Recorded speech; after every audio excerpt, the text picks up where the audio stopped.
You know what's really bugging me at the moment is when I see those headlines, especially in the tabloids, it's always tabloids, and they do these kind of headlines where it's like a lip reading expert has analyzed this person, what have they been saying, this person said this person said this, and it's like, oh my god, shock horror, he did not say that. Those kind of headlines, you know how it is, it's always in sports or celebrity news. Lately has been a lot on the whole royal family in the UK and what Prince William said to Prince Harry and all these things. It's just so much. There are so many of these headlines in the tabloids and people genuinely believe it. And there's even a video, one person said, no, he did not. And then this lip reading expert, I don't know what makes him an expert, they say, oh, they definitely said it. They definitely said it. This person said this. Can you believe it? Let's talk about that. Those kind of headlines really annoy me for many reasons. But one thing I should say is that the people who are expert, they tend to be what they call forensic lip reading expert.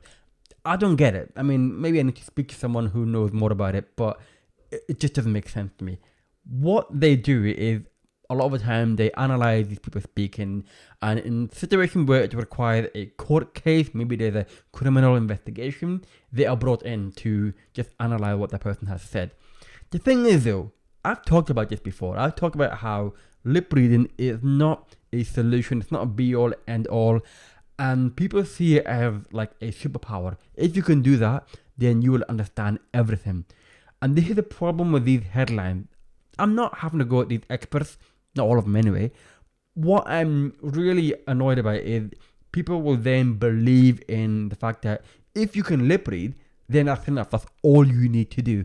But it's not that simple. You should really check out my post about that, my video about lip reading. You can learn more about it there. But these kind of headlines do not make it easy for us to educate people and say that it's not a solution, it's not 100% accurate. But those headlines are really dangerous in my opinion.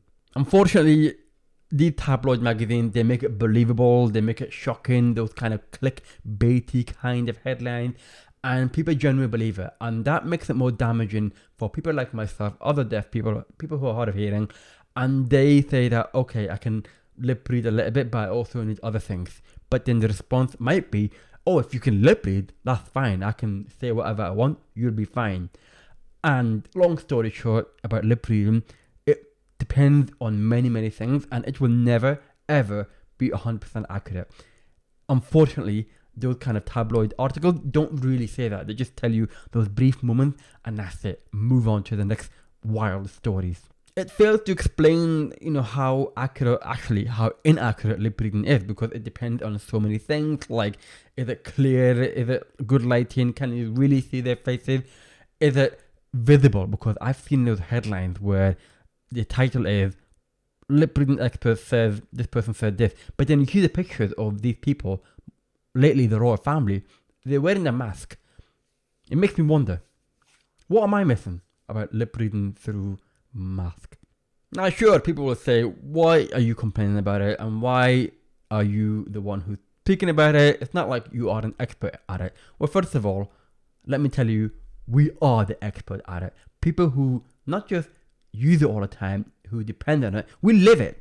We live on dependent on lip reading amongst many other things. We know better than anyone.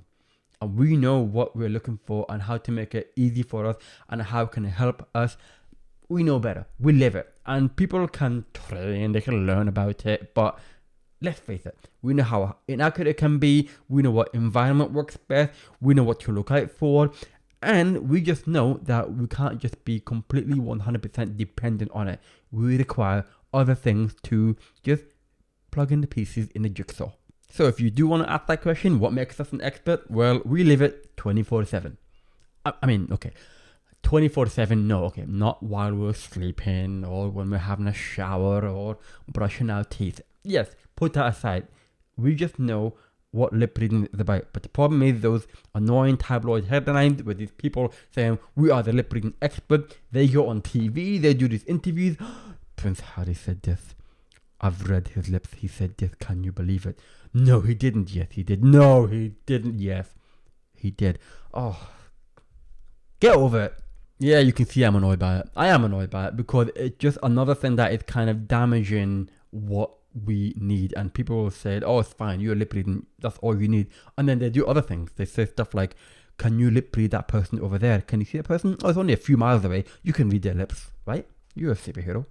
So like I said, in terms of those forensic lip speakers, lip reading experts, that's a little bit different. I don't fully know how that works, but I would hope that it's not being dependent on 100%, and there are factors to take into consideration when you want to read people's lips, because it's not that simple and it's not that straightforward. And take it from us, we know. What do you think? Am I over exaggerating? I don't think I am, because it makes sense to me, and I'm sure it makes sense to a lot of people who depend on lip reading and use it a lot. Let me know what you think. Don't forget to hit like. Let me know what you think down below, and it'd be great to hear your thoughts and opinion about it. Do you disagree with me? Let me know. I'd love to hear your thoughts in the comments. In the meantime, I will speak to you again soon. Take care.